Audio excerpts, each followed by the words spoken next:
All right, the baseball season is now just 1 week away. Major League Baseball apparently has a plan to fix its testing delays, and we've got some previewing to do. Hello, everyone, and welcome in on this Thursday to another edition of Around the Bases, streaming here on the 110 Sports Network at 110sportsmedia.com/live. And of course, your usual reminders that all 110 Sports Network shows, including Around the Bases, the J-Moles Show, and Touchline Talk, are available on demand at 110sportsmedia.com. Just click on the video tab. You can also find them on demand on YouTube, on Spotify, and on Apple Podcasts. Just search for 110 Sports. And once again, really excited to tell you about the new 110 Sports newsletter. It comes to your inbox every Friday, delivering you the latest 110 Sports written content, our podcasts, our shows, everything you need to know that comes to your inbox every Friday. To subscribe, just go to 110sportsmedia.com. Right side of the homepage below the top stories is all the information you need to know to subscribe. So we've got a lot to talk about here on this Thursday, so we'll go ahead and just kind of dive right into a rundown of what we have coming up on the show. We're going to start by going through, as we always do, the latest baseball headlines. A lot to talk about from the past couple of days. Then we're going to get into a couple of other key newsworthy areas. We're going to talk about MLB's plan to fix its testing delays. We've talked about it basically 3 shows in a row now. This would be show 4 about the testing problems that Major League Baseball has been having and turning around tests quick enough to be effective for players and teams who've had to cancel and postpone workouts. Apparently, baseball does have a plan, something it thinks will be able to help with the testing problem. We'll talk about that and what the possible impact of that could be. Then we'll talk a little bit about something that I've been doing a little bit of reading on the last couple days and that I kind of forgotten about until recently, which is one of the new rules that's going to be in place in 2020, and that's that in extra innings, all teams will be starting with a runner on second base. And that's certainly one of the more controversial rules changes for 2020. But how much is it actually going to impact the game in the ways that some people fear? We'll talk about that coming up. And then we'll dive into, like we did on Tuesday, our previews of divisions. We'll talk about the Central divisions today, the AL Central and the NL Central. Of course, we talked about the Western divisions on Tuesday. And of course, along with these previews, we have up at 110sportsmedia.com stories that I've written that are up today with 3 key questions for each team in the NL and AL Central. So we'll dive into some of those topics today, but we're not going to have time to get into all those, so full written piece on the website right now. So let's go ahead and just jump right into our headlines of the day. As we talked about, as breaking news on Tuesday, 11 of 76 full-time MLB umpires have opted out of the 2020 season, as first reported by John Heyman of MLB Network and then confirmed by Ken Rosenthal of The Athletic and others. Apparently some word today that it may actually rise to somewhere closer to 13 umpires. Major League Baseball and the Umpires Union have come up with a solution for this. According to Ken Rosenthal, a high percentage of active umpires will forego their vacation weeks this year, and then they'll receive a payment for doing that. Also, according to Rosenthal, Major League Baseball is planning for plate umpires to wear a shield under their regular umpires' masks, similar to what the NFL said this week it will distribute for its players. That shield is not going to be required. And it also Rosenthal also noting in that piece, in that reporting, that umpires will not be required to wear health and safety masks in 2020, given the conditions, but they are going to be encouraged or are available to wear these shields that are being produced right now and are expected to be ready for the start of the season next week. Another headline for you here. Yasiel Puig is going to be signing with the Braves. That's according to multiple reports from Tuesday, although there has been no official announcement yet. That announcement's going to come after a physical is passed. No reason to suspect there'll be any problems there. So Yasiel Puig, after being being one of the biggest free agent names who had just been out there all offseason, had not signed. Then there was the transaction freeze when baseball was shut down. That transaction freeze lifted a couple weeks ago, and there have been rumors, speculation about the Giants, and reports about the Orioles. But Puig signing on with a contender, the Atlanta Braves. It seems likely he'll play right field pretty regularly with Ronald Acuna in left, and Marcelo Zuna shifting into a DH role, though the Braves have a lot of pieces. Of course, this team was without Nick Markakis now after he opted out of the season. So Puig slotting into right field pretty regularly, we would suspect, but they do have some other pieces, Adam Duvall, Ender Inciarte, and others to work into the mix there as well. Puig spent last season with the Reds and the Indians, hitting .267 with 24 home runs and 19 stolen bases. A couple of injury updates here for you. Mets starting pitcher Jacob deGrom, their ace, is day-to-day after an MRI on his back did not reveal anything concerning. That's according to the New York Post's Joel Sherman. deGrom exited an inter-squad game on Tuesday due to a tight back. Meanwhile, Cubs first baseman Anthony Rizzo is dealing with rib head inflammation. The team announced that yesterday. The inflammation has been causing Rizzo to experience back spasms. He's going to be treated daily moving forward, and it is not yet clear whether he'll be ready for opening day or not. Chris Bryant is one of the options that the team could turn to at the position, with David Bodie filling in at third for Bryant. Texas Rangers outfielder Willie Calhoun was diagnosed with a grade 1 hip flexor strain. He's not expected to be ready for the start of opening day, but the team does not expect he'll miss much time. Cubs starting pitcher Jose Quintana, the lefty, had stitches removed from his left thumb and is slated to play catch today. Quintana required surgery after cutting his thumb while washing wine glasses at his home. He will begin the season on the injured list. Cardinals closer Jordan Hicks had a setback in his rehab from Tommy John before deciding to opt out of the 2020 season. Manager Mike Schultz revealed that to reporters on Tuesday. Hicks has been dealing with inflammation and would not have been ready to pitch until at least September. That coming from the Cardinals manager. So Hicks, who's also a type 1 diabetic, opting out of the 2020 season, as we talked about on Tuesday. And Minnesota Twins outfielder Byron Buxton, their center fielder, said on Wednesday that he will be ready to go for opening day. This just 2 days after he had to be carted off the field during an inter-squad game after injuring his left foot. So definitely good news there for Buxton. Also, a number of notable players have been returning to training camps or arriving to training camps for the first time over the last couple of days. Minnesota Twins first baseman Miguel Sano has been cleared to join the team at its training camp. Sano had been diagnosed with COVID-19 but has since tested negative twice. Dodgers outfielder A.J. Pollock has reported to camp with the team, according to manager Dave Roberts. And Washington Nationals outfielders Juan Soto and Victor Robles are both expected to be back with the team today. The pair had been isolating after being exposed to someone who did have COVID-19. Both should still be ready to go for opening day.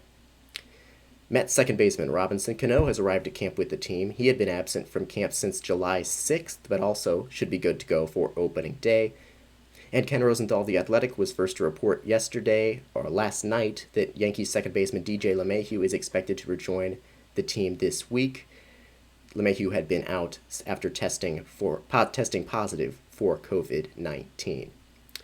Final headline here for you today. More opening day starters have been named for their teams in the last couple days, with opening day just 1 week away. The Houston Astros will be turning, unsurprisingly, to Justin Verlander. The reigning AL Cy Young winner will be making his 12th opening day start of his career, which will tie Hall of Famers Bert Blyleven and Pete Alexander for the 8th most opening day starts in the modern era, that according to MLB.com's Sarah Langs. The Giants will be turning to veteran Johnny Cueto. The Cardinals will be unsurprisingly turning to their young ace Jack Flaherty, who, of course, broke out last year and had a .93 ERA in his final 16 starts of the 2019 season. The Miami Marlins will be turning to Sandy Alcantara. Meanwhile, the Braves will turn to young pitcher Mike Soroka. The 22-year-old will become the franchise's youngest opening day starter of the modern era and the youngest starter to get an opening day nod in Major League Baseball since Jose Fernandez in 2014. It'll actually be, interestingly, the first time that Julio Teheran, who's now with the Angels, will not be starting opening day for Atlanta since 2013. Soroka, meanwhile, had a breakout rookie year last year, posting a 2.68 ERA over 174 and 2/3 innings. He finished runner-up in NL Rookie of the Year voting. final note here, the Royals will be turning to Danny Duffy for his third opening day start with Kansas City. And that is a look at your latest MLB headlines. Oh, one other quick note here for you. Ken Rosenthal reporting just a little bit ago here that Major League Baseball has decided it will not allow scouts in the ballpark initially, but it may revisit the policy after games start. So one final quick note there for you, just coming in a little bit ago. All right, so those are your headlines, but a couple other things I want to mention here before we get into division previews. One of them is the big one here. We've been talking so much about testing and all the problems that Major League Baseball has been having with getting test results quickly. Of course, it all started one over the 4th of July weekend. There was a major testing delay, teams not getting the results fast enough, causing teams to cancel and postpone workouts. It has gotten better. MLB put out a statement saying that they believe that there would not be a continuation of those problems. There were unforeseen circumstances.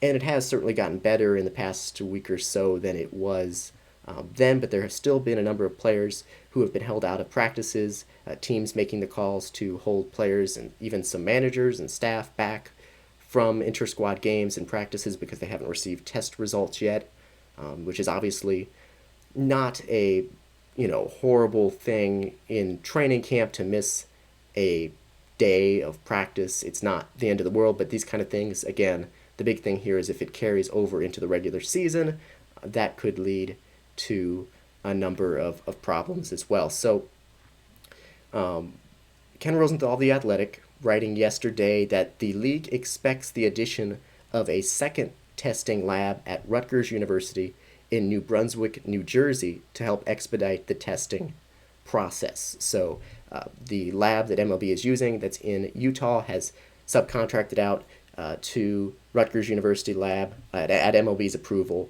to help with testing. So the idea here is that this should, of course, increase the league's testing capacity, improve turnaround times, and as Rosenthal notes, the East Coast location of Rutgers also could help with turnaround times on testing because, of course, the other lab, again, is in Utah. So for East Coast teams, that lab at Rutgers University could be very helpful in getting test results faster.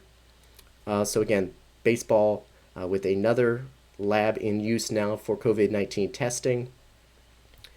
The hope there is that, again, things will settle down in the coming week. There will be fewer testing delays. Obviously, again, just 7 days to the start of the MLB season.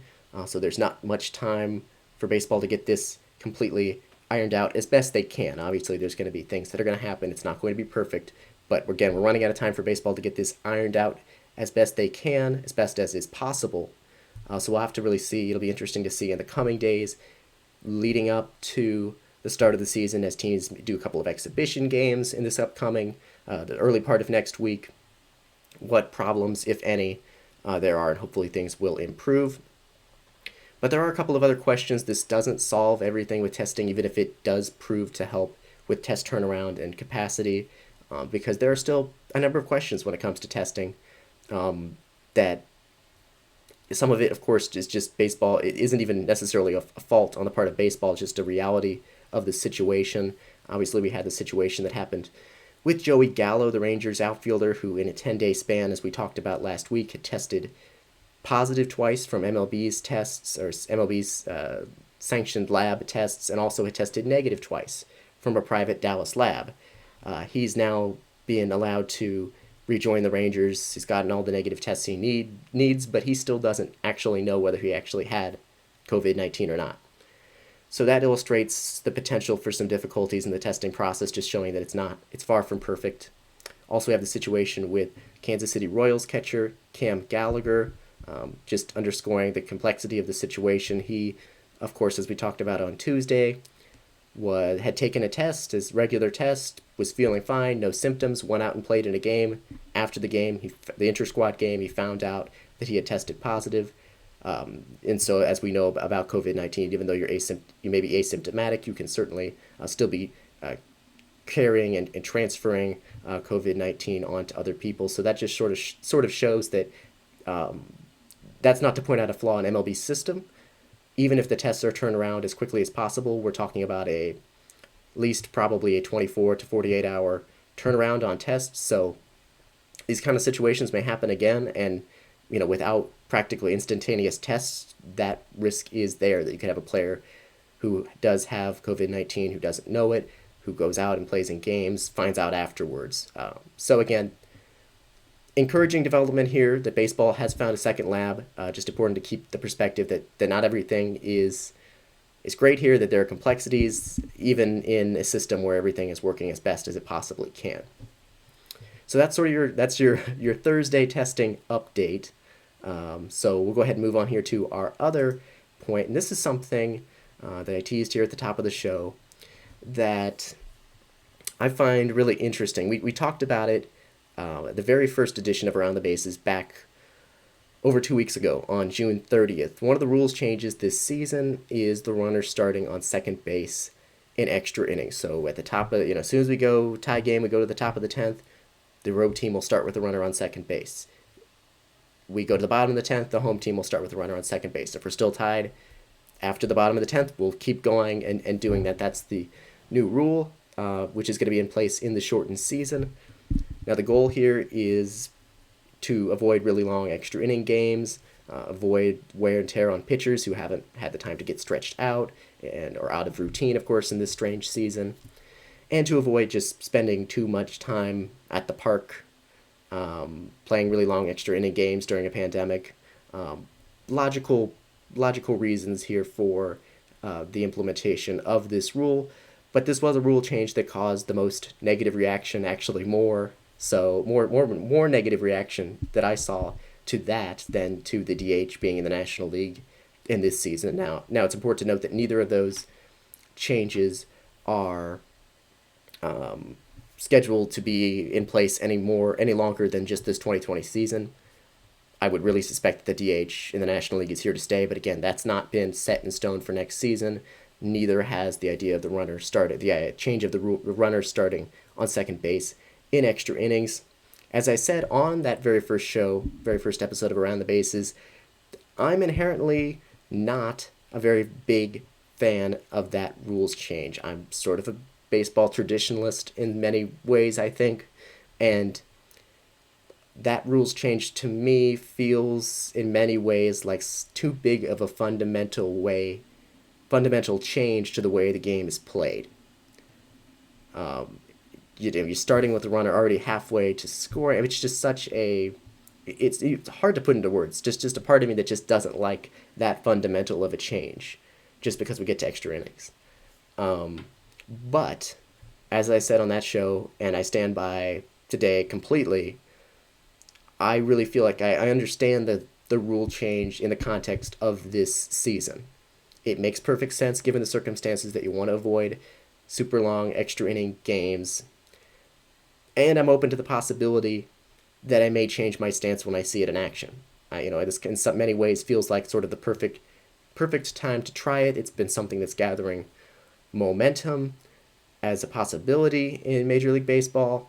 So if there are people who are really excited about trying it, and this kind of seems like the perfect scenario to try it in. It's already going to be a chaotic season, and obviously the reasons for it are understandable. So I'm actually kind of, while I feel more against it than for it, I'm also very interested to see it in action and how it plays out. But I wasn't the only one expressing my inherent dislike of the change, though, and just yesterday I saw some comments from Yankees pitchers expressing frustration with the rules change for this season. Yankees pitcher Adam Ottavino saying it's just not real baseball. That according to NewJersey.com. Jordan Montgomery describing the rule as horrible, and Chad Green said, obviously, I'm personally not a fan of it. I don't know who wants to pitch with a runner on second with nobody out in an extra inning game. It's not something that you necessarily look forward to. And I certainly understand those stances. Of course, they're all coming from pitchers. Important to note that, but yeah, obviously that doesn't make them any less valid. But I'm not surprised to see the negative reaction to that from pitchers. That makes sense. NBC Sports' Craig Calcaterra put it in a way that I think back in June when the rules change was first announced, first reported. He put it in a way that I kind of feel like really sums up sort of my feelings about it. He wrote, "It has all the excitement of an NFL overtime game ending on an opening drive field goal." And that's kind of how I feel about it as well. In some sense, I was like, yeah, that's a good analogy as far as my feelings on it. But again, like I said, I'm open to it. It's important to note that the rule has been in place. This runner on second base to start extra innings has been in place in the minors for the last 2 seasons. So for many players, this will not be the first time that they see it, particularly younger players, of course. Now, MLB.com's Mike Petriello dove into this rules change and the impact it's likely to have recently in a really, really great piece that made me think in different ways about this. He dove into the data on it. And the first question he looked into was, will this actually lead to shorter games? Now, logic, of course, says yes, you start with a runner on second base, top and bottom of every inning in extras. You think that, of course, that's going to end games sooner. But how much sooner? Of course, that's the question. That's one of the questions. How much of an impact is it actually going to have? Now, Baseball America's J.J. Cooper reported that in 2016 and 2017, which were the final 2 years in the minor leagues without the rules change, which has been in place for the last 2 seasons. So in 2016 and 2017, last 2 years in the minors without that rule, 45% of minor league games ended after 1 extra inning. So the past 2 years, with that rules change, 73% have ended after 1 extra inning. So that's a pretty significant change there, showing that if games go to extras, when it was happening in the minor leagues, when games go to extra innings, they're much more likely to end after 1 inning with that rules change than drag on after that, then continue on after that. This was interesting too. There were 133 games in 2016 and 2017 in the minors that went over 13 innings. The last 2 seasons, with that rules change in place, there have been 5. There have been 5 minor league games in the past 2 years that have gone more than 13 innings, 13 or more innings, with this rules change in place. That is a huge difference. Huge difference. Now, Reds manager David Bell seems really excited about the new rule. He told MLB.com's Mark Sheldon back in early July that in his opinion, it'll be a great rule. He said, quote, 2 years ago when I was with the Giants, I was sitting there in the stands watching minor league games. I was rooting for extra innings because it was so exciting. You get to see all of the strategy happen in 1 inning. You know you're not going to be there all night. You have a pretty good idea of when it's going to end. I think the fans are going to love it. I think it's a great rule. Hopefully it will be a success and we can stay with it. So that's Reds manager David Bell, a big-time endorsement of this rules change of starting a runner at second base in extra innings. Of course, within the Major League Baseball community, there are, of course, going to be people who share that stance. There are going to be people and players who don't like it at all, like we saw with the Yankees pitchers. But that's important to note. I mean, this is a significant name, the Reds manager, saying he thought it was really exciting watching minor league games with that rules change, and he hopes that MLB adopts it permanently. But one thing is really clear, it will end games sooner. And extra inning games will not continue on. We will not have, probably in 2020, many games. I'd have to look at the numbers, and that's going to be something interesting to do.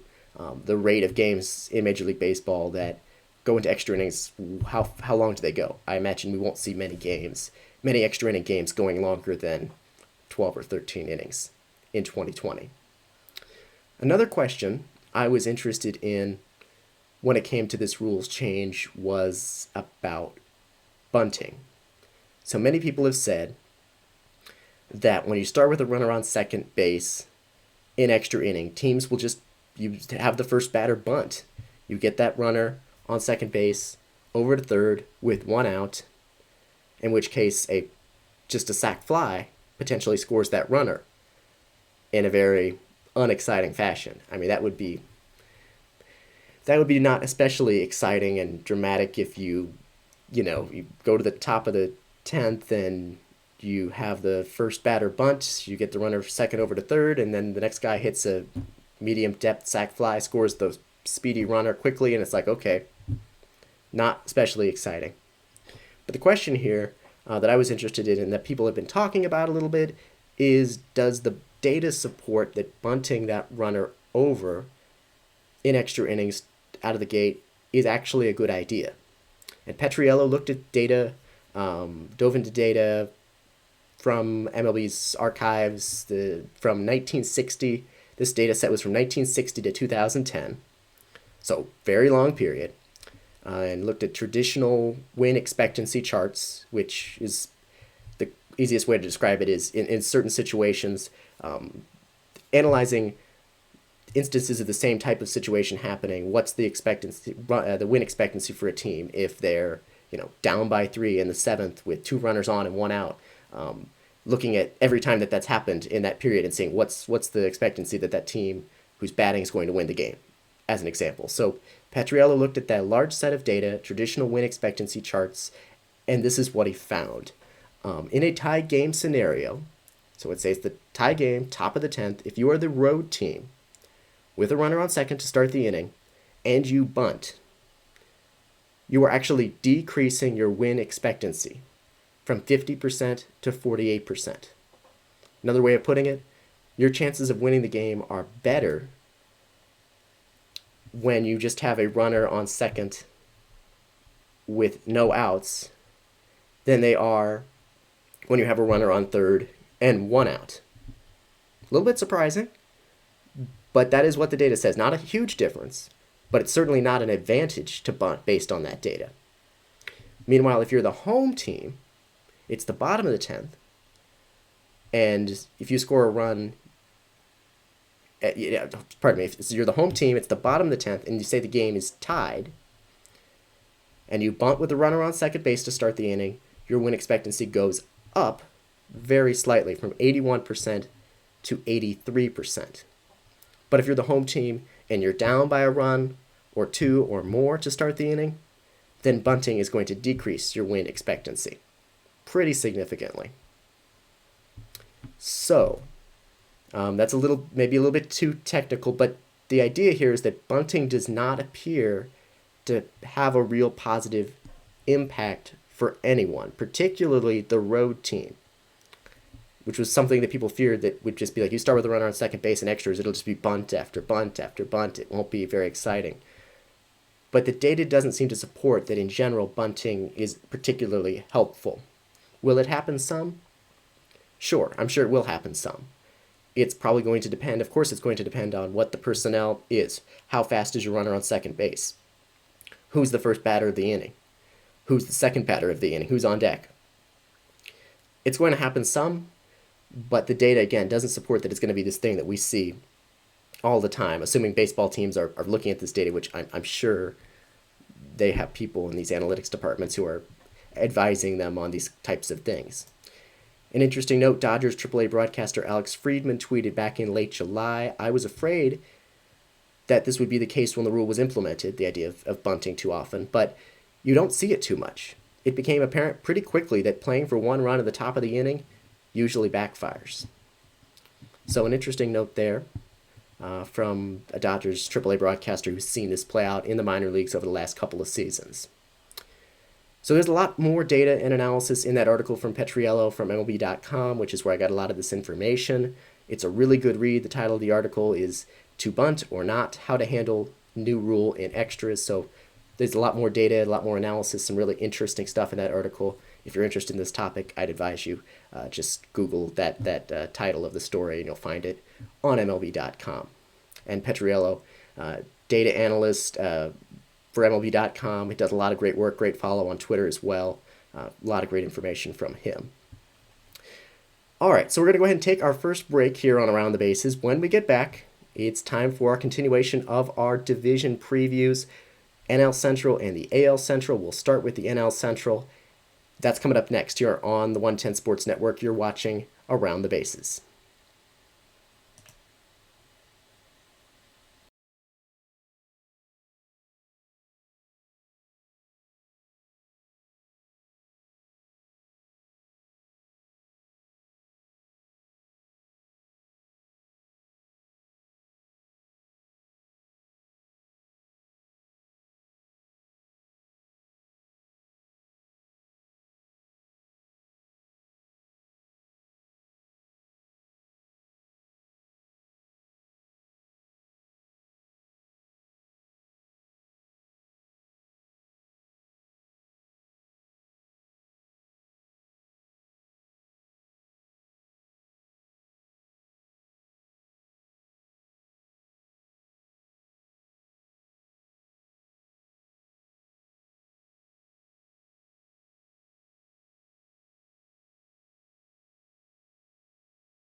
All right, welcome back to Around the Bases here, streaming on the 110 Sports Network at 110sportsmedia.com/live. I'm Chris Brown.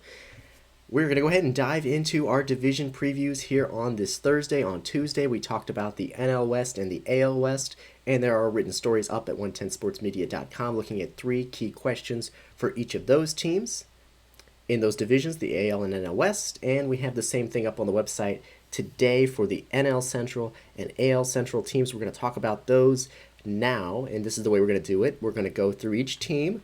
We're going to look at the Fangraphs projected record for each team, just sort of quick thoughts on whether or not I think that's a little optimistic or pessimistic. And we'll go through a key player to watch and a key storyline to watch for those teams this season. Then at the very end of the division, I will talk very briefly about sort of my overall thoughts about the division. I'll pick some division winners and actual predictions next Thursday on our show leading up to on opening day. I'll give you my predictions, but today we'll just do a quick sort of synopsis of where things stand for each division, and then for full information, full analysis on each of those teams on 110sportsmedia.com, I have 3 key questions for each of these teams. So we're going to go ahead and dive right in with the NL Central, starting with the Chicago Cubs. Of course, the Cubs are projected here, and actually a quick note here on the NL Central first. The first thing to know about the NL Central before I even talk about the Cubs is that there are truly no great looking teams. They're a very wide open division with 4 teams that would not surprise me as division winners. And the Cubs are one of them. The Cubs are projected by Fangraphs to post a 32-28 record in 2020, and you'll see as we go through these teams that's very similar to 3 other teams in this division as well. Separation in projected records is very small. It's very close. David Ross, of course, taking over as manager for the Cubs in place of Joe Madden, who's now with the Angels. So it'll be interesting to watch that. Honestly, I don't think that's one of the biggest storylines surrounding the team because there's a lot of other things to watch here. One of them is Craig Kimbrell. It's 2019 season for one of the best closers in baseball over the last decade was very forgettable. He would love to forget it, I'm sure, his 2019 season. He signed a 3-year contract with the Cubs back in June. Got a late start to the season. He never looked quite right. He had a 6.63 ERA and 8 FIP in 20 2/3 innings with the Cubs. Dealt with a bit of an injury. His final appearance of the season, he gave up back-to-back home runs to Yadier Molina and Paul DeJong. He just was not vintage Craig Kimbrell last season at all. And it's possible he doesn't reach an elite level again, but the Cubs are certainly hoping with 2 more years left on his contract that he has something significant left in the tank. He's not going to be able to have a very long leash in 2020, though, if he gets off to a poor start. The Cubs cannot afford him blowing saves because they don't have the benefit of a long season for things to even out. One key storyline for this team is it their last chance to compete with their current core? That's one of the questions I asked in the article that's up today at 110sportsmedia.com. The Cubs' recent playoff teams, the core of those teams remains largely intact. There's no Jason Hayward. There's a couple other players that are missing from that, some significant pieces missing from that championship team. But there are a lot of those pieces still there. John Lester, Chris Bryant, Javier Baez, Kyle Schwarber, Anthony Rizzo. Those guys are still there. The core has remained intact, but it may not remain intact for very much longer. Jose Quintana is going to be a free agent after the season. If their club options aren't picked up, John Lester and Anthony Rizzo could be as well. Chris Bryant, Javier Baez, Kyle Schwarber, only under team control through next year. And this Cubs team, which is a bit financially restrained right now, they weren't able to make a lot of huge offseason moves because their payroll is pretty darn high. They're probably going to look for some payroll flexibility. They're not going to just keep bringing these guys back and re-sign everybody. This Cubs team's going to look a lot different a couple years from now, but clearly they believe that this core still has a chance to compete for a World Series title in 2020. We'll see. I mean, there's certainly potential there, but one thing that concerns me is their fragile rotation. John Lester really struggled down the stretch last year, and it'll be interesting to see. Maybe the shortened season will help him, but he certainly seems on the downswing of his career. Jose Quintana underwent surgery, as we talked about earlier in the show, that he's going to miss the beginning of the season, and the fact that they may actually not even have a 5th starter in the rotation to replace Quintana shows their starting pitching depth is pretty weak. They're also going to be relying on Yu Darvish to look like Yu Darvish did down the stretch last season and not how he looked the previous year and a half, which was pretty inconsistent. That rotation concerns me a good bit for the Cubs. Many people still have them as the favorite to win the division. That offense is outstanding, but there are still some real legitimate concerns with the Cubs. Next team we're going to talk about here is the Reds. The Reds are projected to go 31-29. This is a really interesting team that I think could surprise some people. I think the perception is still that the Brewers, Cubs, and Cardinals are the three teams to watch for in the Central, but I actually think the Reds may be the best team here. I'm not necessarily saying certainly not saying I predict them to win the division necessarily, but on paper it's a pretty good looking team.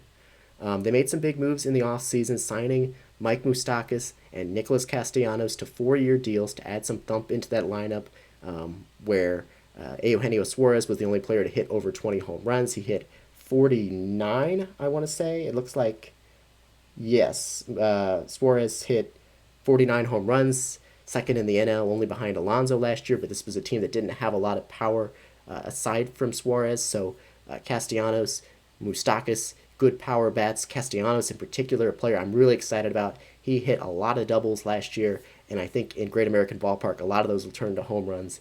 I could see him hit at a 30, 35 homer pace in 2020. Obviously, he's not going to have those numbers in the abbreviated season, but I could see him having really good success and a real power uptick at Great American Ballpark.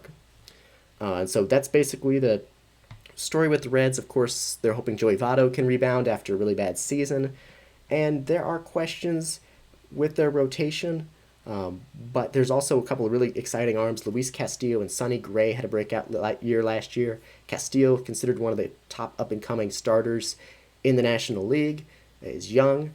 There's some question marks in the back end of that rotation, but Trevor Bauer, obviously not that far removed from being an elite pitcher. If you can regain that, you've got Gray, you've got Castillo, you've got a couple other interesting arms in that rotation, and an offense that's looking significantly better, albeit not perfect. There are still some questions in the outfield. The Reds could really be an exciting team to watch in 2020. And I'm definitely high on the Reds, perhaps not necessarily saying I picked them to win the division, but as far as just sort of being enthusiastic about a team in the NL Central, just sort of energized, the Reds would certainly be my pick. Brewers are the next team up here, projected to go 32-28. I'm down on the Brewers a little bit this year. I really feel like, and again, I'll make full predictions. We'll talk about that next Thursday. But I don't think, with the Reds, Cardinals, Cubs, and Brewers, I probably would pick the Brewers to finish either third or fourth out of that group. But we'll see. They've certainly got talent. It's going to be bunched up. They can certainly also go out there and win the division easily. That wouldn't shock me either. They lost Moustakas, who we just talked about, and Yasmani Grandal to the White Sox, and they took an approach of bringing in depth instead of bringing in high-end talent in the offseason to replace them. There are concerns with their rotation. They've got some interesting promise. Brandon Woodruff broke out last year as one of the top pitchers in the NL, but he has durability concerns. Adrian Hauser was a surprise for the team. He's set to surprise for the team last year. He's set to slot into the second spot. The team really micromanaged his appearances down the stretch in 2019. So, again, how much is he going to be exposed? Is the league going to catch up with him? There are questions there. And the rest of their the rest of their starting rotation, rather, is not super exciting. Perhaps those concerns about durability for Woodruff and for Hauser aren't really a big factor in the shortened season, that they can just let these guys go. But there's certainly concerns with the rotation. Woodruff, though, is a guy I'm really excited about. I think he has the potential to be one of the best pitchers in baseball. So I'm excited to see what he can do in 2020. One interesting final tidbit about the Brewers, of course, they're getting Christian Yelich back, the 2018 NL MVP, signed a 9-year deal with the team, but he is coming back from a fractured kneecap. I would suspect he'll be fine, but maybe he doesn't run quite as much. I don't know. I'd expect him to be great, though.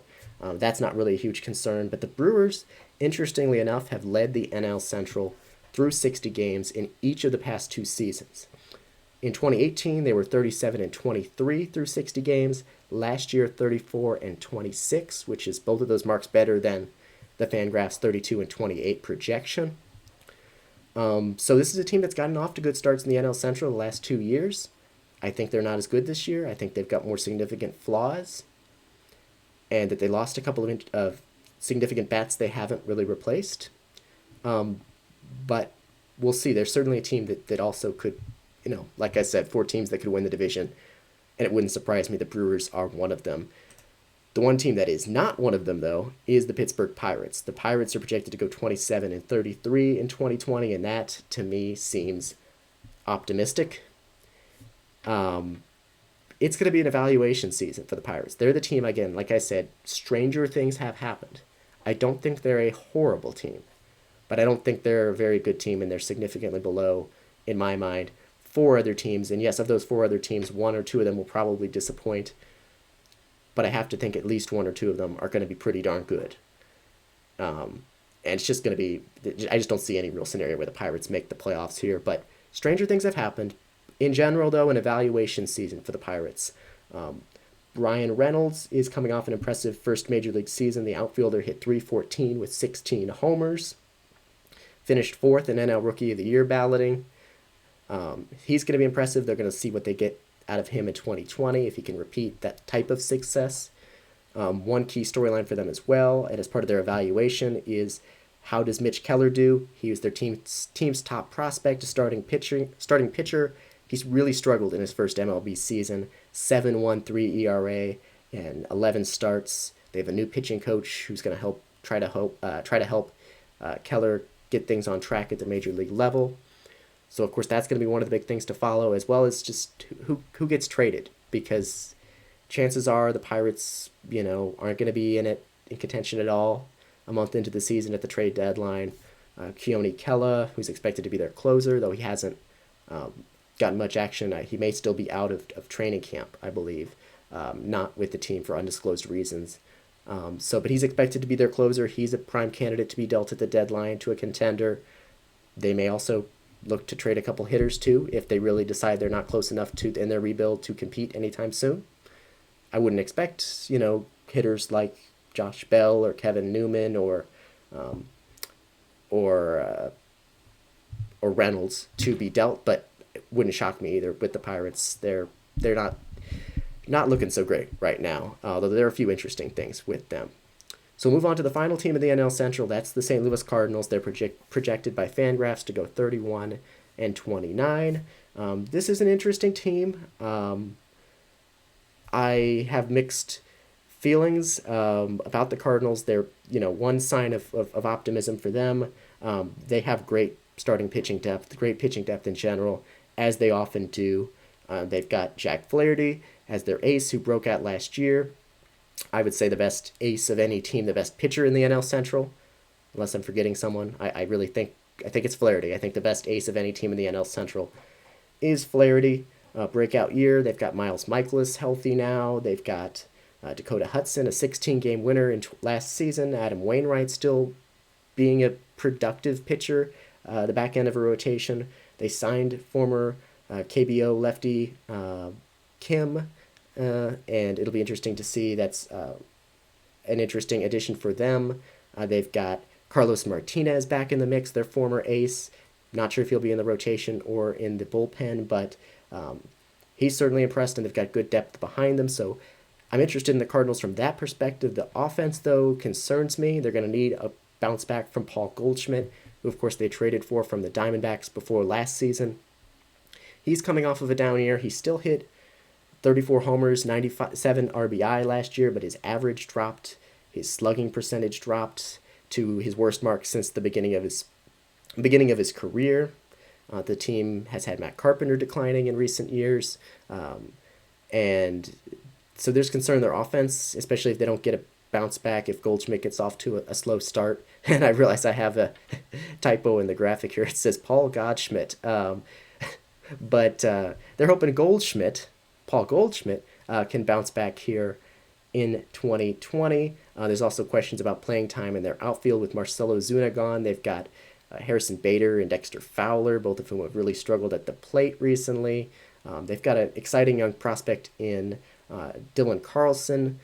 potentially battling for a spot, could be in the opening day roster, chance for time in left field, but this is a team that has real potential, but I'm concerned about the offense and how things shake out in the outfield if guys don't perform in 2020.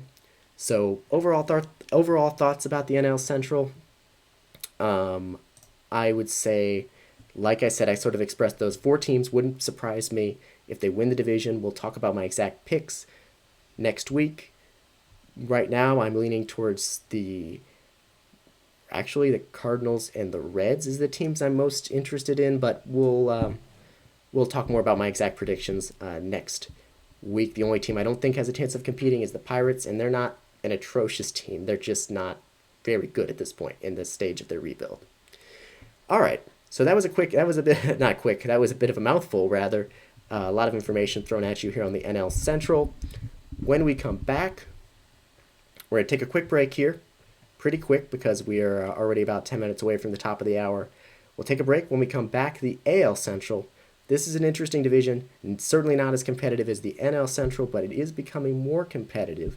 The Indians, the Twins, have a little bit of competition potentially, and the White Sox. We'll talk about that next here on the Round the Bases, streaming on the 110 Sports Network.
All right, welcome back to Around the Bases here, streaming on the 110 Sports Network. I'm Chris Brown.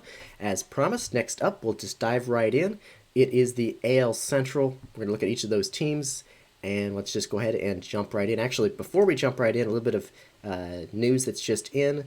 ESPN announcing just a few minutes ago that their announcers for Sunday Night Baseball, Matt Vasgersian and Alex Rodriguez, will be calling Sunday Night Baseball games from a studio in Bristol, Connecticut. So the ESPN will not be sending its crews, its announcers to their Sunday Night Baseball games. They'll be calling it remotely. Interesting note, not really surprising. Interesting to see what kind of impact that may have. But it appears that in a lot of cases for a lot of teams in their regular broadcast crews, they'll be calling home games from the stadiums, but also not traveling on the road. Be calling road games remotely from the home cities as well. So not a surprise, but an interesting note there. ESPN announcing that just a few minutes ago. So now, as promised, let's go ahead and dive right in with the AL Central. First up is the Chicago White Sox. Fangraphs projects the White Sox to go 30-30 in 2020 in the shortened season, and that's certainly reasonable. But I would also say that I'm optimistic that the White Sox could do much better than that. They seem like a team that's ready to compete. Just in general, they have an outstanding young core in Tim Anderson, Yon Moncada, Lucas Giolito, looking like an ace. Eloy Jimenez could be easily, seen as one of the best power bats in baseball really soon. Luis Robert, top prospect, going to be their starting center fielder this year. They've got an outstanding young core, and that core is arriving and breaking out at the major league level. And the sign for me that the White Sox believe they are ready to compete is the signings of veterans Dallas Keuchel for the rotation and Yasmani Grandal behind the plate to multi-year deals, but not super long multi-year deals this past offseason. So one of them, I believe, is a 3-year deal. The other one's a 4-year deal. Clearly, they're signing these guys because they think they can help this team compete in the short term, not necessarily 3 or 4 years from now, but soon in 2020 and especially in 2021. This is a really interesting team. I'm going to be watching to see what Luis Robert does. Robert is signed a 6-year, $50 million contract with the team back in January, even though he hasn't played in the major leagues yet. He hit .328 with 32 homers and 36 steals last year in 122 games at AAA. This guy is one of the best prospects in baseball. The sky seems to be the limit for him and Jimenez out there. That could be just an outstanding outfield duo. Really excited to see what he can do in 2020. And I'm interested to see whether Lucas Giolito can back up his breakout campaign last year. He had some problems with consistency, so maybe he can get that set.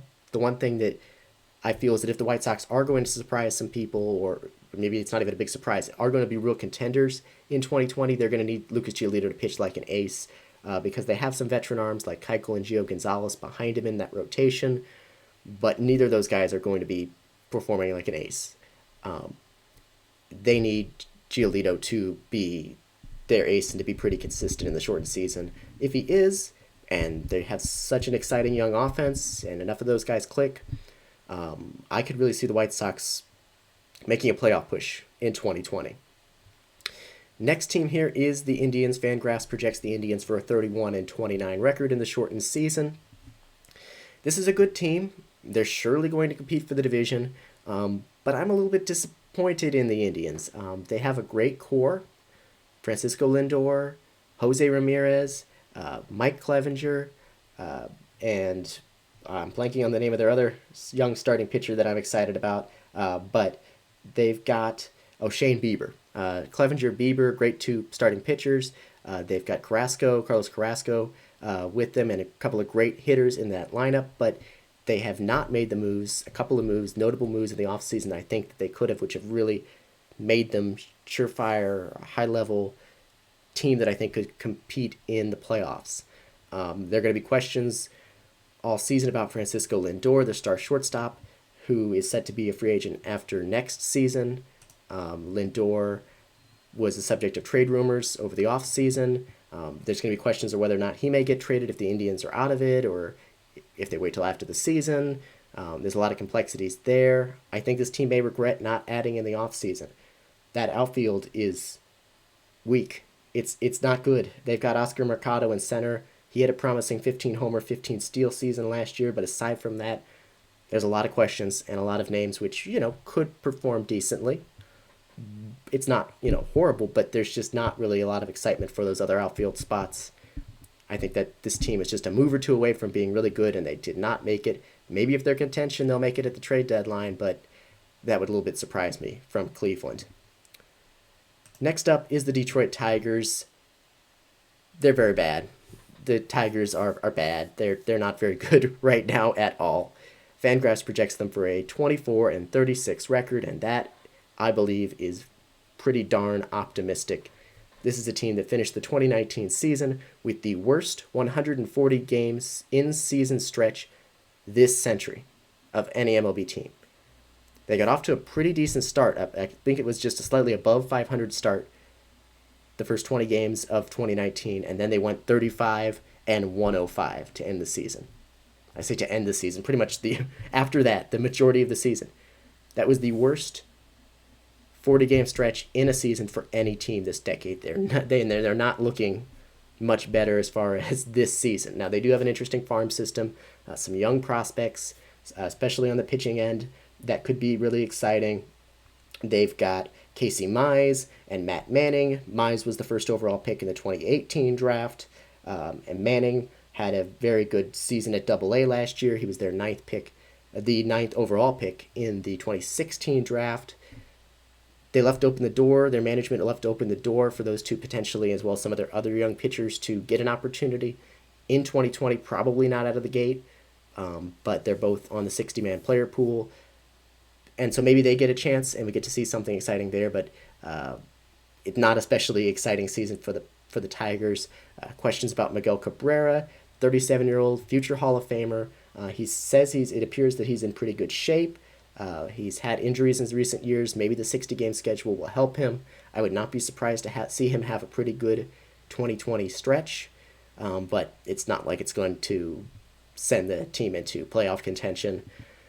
There are some interesting storylines, though, particularly if some young pitchers get a chance to show what they can do at the major league level. Other than that, though, not optimistic at all about the Tigers in the shortened season. Same can be said of the Royals. This is the only division, in my opinion, in my view, that has two teams that are just significantly in the not good, in the bad, not in the questionable category, but in the they're not good at this point in time. This is the only division with two of those, two teams that are in full rebuild mode. I'm excited about Jorge Soler. Their outfielder hit a franchise record 48 home runs last season, leading the American League, a breakout year. He's battled injuries in recent years, so that's always something to monitor. But I'm interested in Soler because, in particular, first half of last season, he had 240, 307 on base percentage. Second half of last season, he had about 300 with a 411 on base percentage. So if he can be a high on base, a higher average guy, probably somewhere in between those two, he's not going to hit 300. But if he can hit 260, 270, get on base at a higher rate, and hit 40, 50, home runs, at least at that rate in 2020 and just in general, he could be not just one of the best power hitters in the game, but one of the best overall hitters in the game. So I'm excited about Soler. Of course, Mike Matheny taking over the Royals in his first season with the team there, getting a second chance after his tenure with the Cardinals, which in many ways was good. They reached the playoffs in each of his first 4 seasons, but it ended with questions about his decision-making, his handling of the clubhouse. But since being hired by the Royals, he's basically said all of the right things. He's hired a media consultant. He's studied leadership. He's done research. Done research and learning about analytics. So I'm excited to see. I'm not excited. It's probably an overstatement. I'm interested to see what Matheny can do with the Royals. But again, this is a team that's not going to compete even in 2020 in the shortened season. I'm particularly concerned about their pitching staff, but there's some interesting hitters in that lineup. Again, though, a team that I don't see competing even in the shortened season. Final team in the AL. In the AL Central is the Twins, and apparently we have the wrong graphic up here, so we do not have the Twins graphic here. Some technical difficulties. I will just flip that. All right, so the Twins are the final team in the mix in the AL Central, and this is a team that I am really, really, really excited about. The Twins are projected by Fangraphs to go 32-28, but I think they're going to do better than that. I am really, really high on the Twins. This is a really fun team. This is the team that's coming off of a MLB record 307 home runs last season, most home runs hit by a team in MLB history. And then they added a player who hit 37 home runs last season in Josh Donaldson. That lineup is just sensational. Kepler, Polanco, Nelson Cruz, Josh Donaldson, Eddie Rosario, Miguel Sano. Then they've got a catcher in Mitch Garver who had about 1,000 OPS last year. And baseball's projected leader in batting average leader in batting average in Luis Arias, the infielder.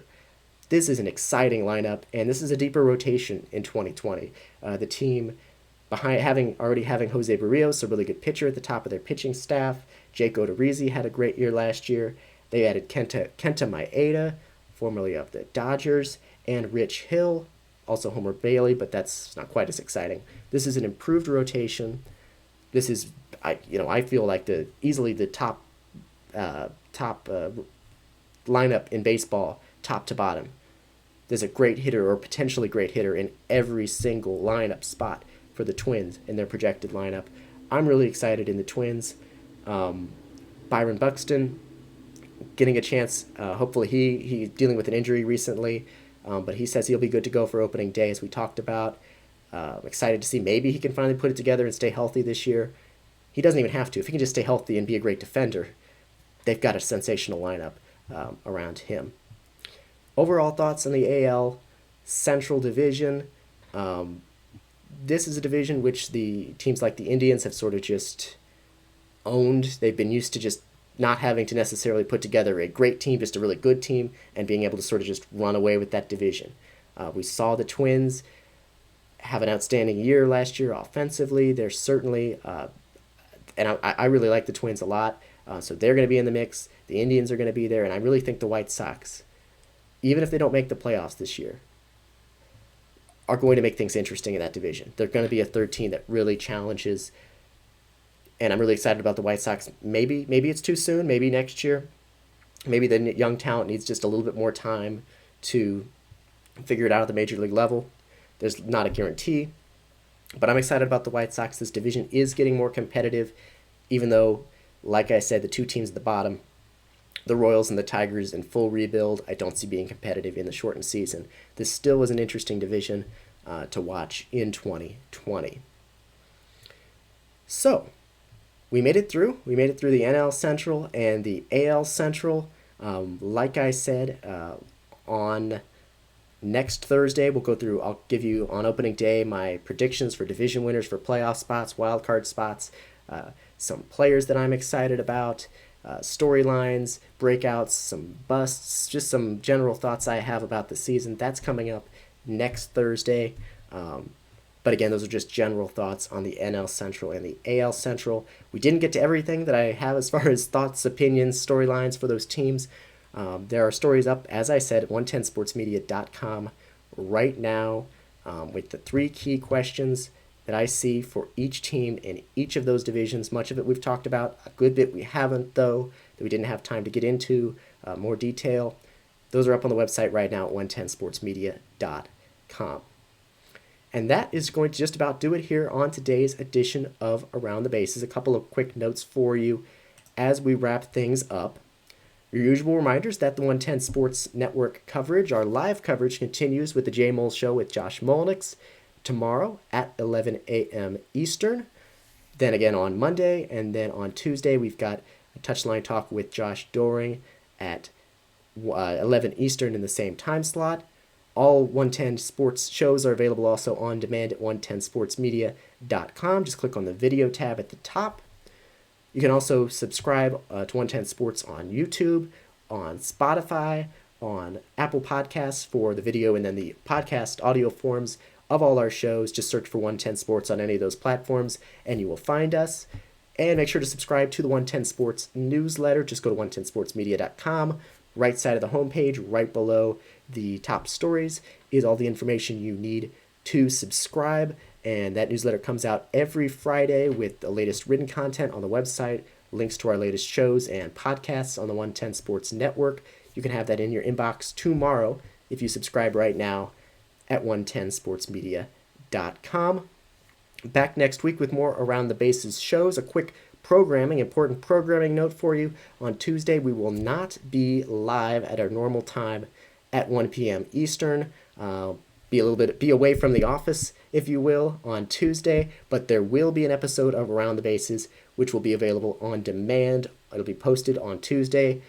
We will be, as always, talking about the latest news. We'll start with the latest news developments. Anything big that's happened over the weekend, we will talk about it.